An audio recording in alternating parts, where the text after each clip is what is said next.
وَأَمَّا الْحَوَادِثُ الْوَاقِعَةُ فَارْجِعُوا فِيهَا إِلَى رُوَاةِ أَحَادِيثِنَا فَإِنَّهُمْ حُجَّتِي عَلَيْكُمْ وَأَنَا حُجَّةُ اللَّهِ عَلَيْهِمْ۔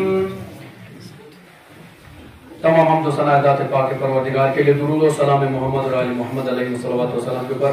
قابل تعریف لائق تحسین آپ تمام حضرت بہت دیر سے خطبے اللہ کو سماعت کرے تھے، خدا کی سماعت میں اور اضافہ فرمائے آمین۔ عزیزان ایمانی، یقیناً دامن وقت مجاہدین ہے، لہٰذا امام کی حدیث کا ترجمہ بیان کر کے آپ زحمت تمام کرنا چاہوں گا۔ امام زمانہ علیہ الصلوۃ والسلام کی دو غیبتیں ہیں، ایک غیبت کبریٰ، ایک غیبت صغریٰ۔ غیبت کبریٰ تقریباً 70 سال، 69 سے 70، تقریباً تھوڑا سا کچھ مہینے کم 70 سال امام زمانہ سے پردہ ہے غیبت کبریٰ صغریٰ میں رہے ہیں۔ اس صغریٰ کے زمانے میں امام زمانہ علیہ السلام لوگوں سے ملاقات فرماتے تھے، اور امام نے اپنے 4 نائب مخصوص کیے تھے۔ اس میں سے پہلے تھے حضرت عثمان بن سعید اور محمد بن عثمان، حسین بن روح اور علی بن محمد سمری۔ یہ 4 امام کے نائب تھے، جن نواب ہے اربعہ کے نام سے ہم جانتے ہیں۔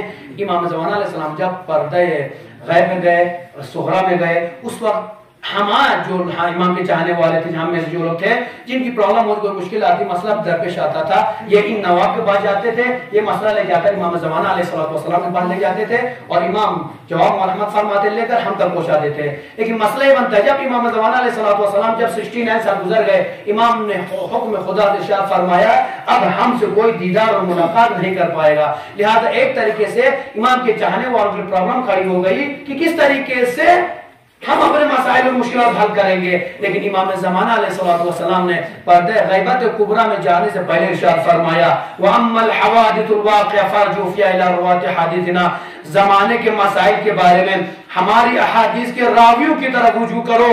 اس کے بعد میں فرماتے ہیں فَإِنَّهُمْ حُجَّتِي عَلَيْكُمْ، اس لیے کہ وہ میری جانب سے تم پر حجت ہیں، وَأَنَا حُجَّةُ اللَّهِ عَلَيْهِمْ، اور میں اللہ کی طرف سے ان پر حجت ہوں۔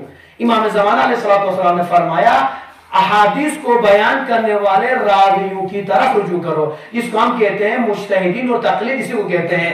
ہمارے جو مراجع اعظام، خدا ہمارے تمام مراجع اعظام کو صحت و سلامتی عطا فرمائے، تمام مراجع اعظام قرآن، سنت، اجماع، عقل، یہ 4 چیزوں کو سامنے رکھ کر ہماری مشکلات کو حل فرماتے ہیں۔ لہذا بات سمجھ میں آ گئے عزیزان گرامی، امام زمانہ جب غیبت کبریٰ میں گئے تو ہمیں تنہا چھوڑ کر نہیں گئے، بلکہ امام نے رہنمائی فرمائی تم ہمارے روات احادیث کی طرف رجوع کرو، وہ تمہاری پرابلم کو حل کریں گے۔ لہذا یقین یاد رکھیے گا، آج جو لوگ بھی تقلید کے اوپر اعتراضات کرتے کیسے ہو سکتے ہیں کہ انسان ہے، ہمیں فلاں ہے، بھئی کیوں نہیں ہو سکتا ہے؟ اسی لیے کہ ہم تمام مسلمانوں کا عقیدہ ہے کہ انما العلماء ورثۃ الانبیاء، علماء وارثین انبیاء ہیں، جو کام انبیاء فرماتے تھے وہ علماء فرماتے ہیں۔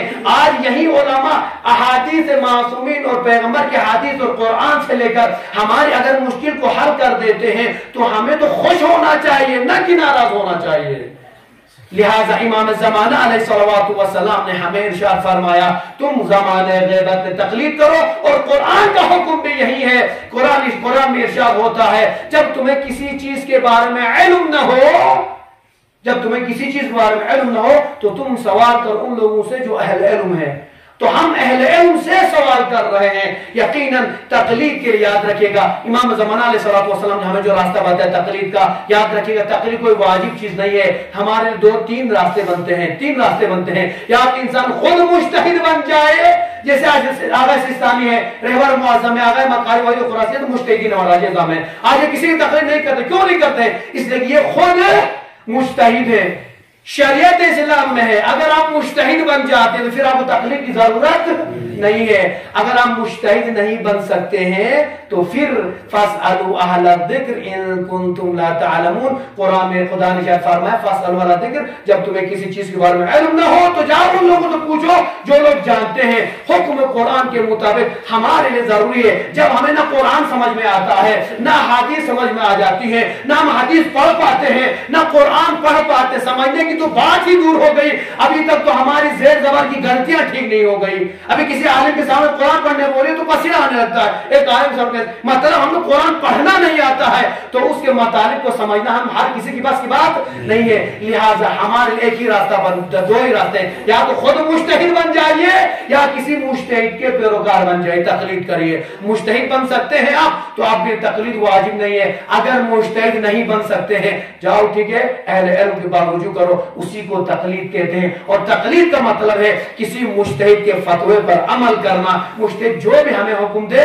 اس پر عمل کرنا ہے. اور جب آپ بہتر طریقے سے اس کی تشریح دیکھیں گے, علماء فرماتے ہیں مجتہد نے جب فتویٰ دیا تو پھر آپ کو اس میں چوں و چرا کی اجازت نہیں ہوگی, آپ کو فوراً ایکسپٹ کرنا ہے مجتہد نے جو حکم دیا ہے. لہذا انشاءاللہ یقیناً امام زمانہ علیہ السلام کے اس دور غیبت کبریٰ میں ہمیں غریب ہیں, مشکلات ہماری ہیں. لہذا آج بھی مہاراج اعظم ہماری مشکلات حل کر رہے ہیں تو ہم سب کا فریضہ ہے تمام علماء تمام مجتہدین کی دعا کریں.